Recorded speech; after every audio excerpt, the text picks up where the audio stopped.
तर बरेचसे आता पिकं काढणीला येणार आहेत आणि आता मी कंटिन्यू हवामान अंदाज देणार आहोत जोपर्यंत पिकं काढणी संपूर्ण होणार नाही तोपर्यंत. आजची तारीख 13 सप्टेंबर 2024. ऑफिशियली मान्सूनचे 4 महिने आणि 4 महिन्याचा शेवटच्या टप्प्यात आपण आलेलो आहे. आता फक्त मान्सूनचे 18 दिवस उरलेले आहे.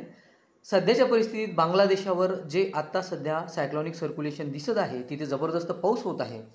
त्या डिप्रेशन म्हणजे ते सायक्लॉनिक सर्क्युलेशन ते चक्राकार परिस्थिती पश्चिमेकडे त्याची वाटचाल राहील आणि त्यात बिहार, झारखंड, पश्चिम बंगाल, त्यानंतर छत्तीसगडचा उत्तर भाग, मध्य प्रदेश असा पाऊस होत होत गुजरातच्या ते शेवटच्या पूर्वेच्या टोकापर्यंत तो पाऊस देणार आहे. आता त्यात महाराष्ट्रात सुद्धा काही ठिकाणी तो पाऊस येणार आहे. तो पाऊस कसा? कारण त्या एका सिस्टममुळं आपल्या इथला पाऊस थांबला आणि परत महाराष्ट्रात ती सिस्टम जशी निष्क्रिय होईल 20 तारखेपासून तसा परत महाराष्ट्रात पाऊस परत चालू होणार. ठीक आहे. तर आता तोपर्यंत एक आढावा मी तुम्हाला देतो. तर सध्याच्या परिस्थितीत महाराष्ट्रात अत्यंत कमी पाऊस राहणार आहे. विदर्भ, मराठवाड्यात अगदी हलक्या सरी 15 तारखेला, फार कुठे फारच कमी म्हणजे काही थेंब पाऊस असा पाऊस तो राहील. पश्चिम किनारपट्टीवरही त्याच प्रकारचा पाऊस आपल्याला पाहायला मिळेल. 17 तारखेला सुद्धा पश्चिम किनारपट्टीवर थोडासा.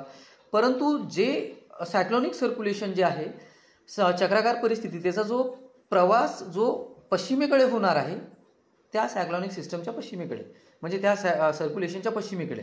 तर त्यामुळे आपल्या इथे 17 तारखेला विदर्भात नागपूर, भंडारा, गोंदिया, गडचिरोलीच्या काही भागात आणि पुढे मग 17च्या पुढे मग ते प्रवास जो सांगितला आपण कसा राहील तो पश्चिमेकडे राहील.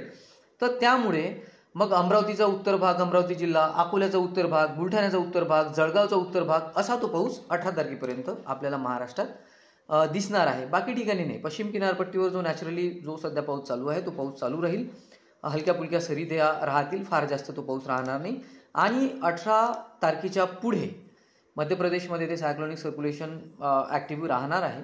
तिथे जरा इंदोर, भोपाल या भागात खूप मोठा परिसर आहे तो, त्या भागात पाऊस येणार आहे. आणि परत 20 तारखेपासून महाराष्ट्रात ढगाळ वातावरण, परत पावसाची ॲक्टिव्हिटी असा परत खेळ चालू होणार आहे. तर ठीक आहे. आता बऱ्याचशा मला पर्सनल मेसेज होते की आता पावसात मी तर तसं फक्त पेरणी हे टार्गेट असतं आपलं, दुबार पेरणी होऊ नये म्हणून तोपर्यंत व्हिडिओ बनवतो.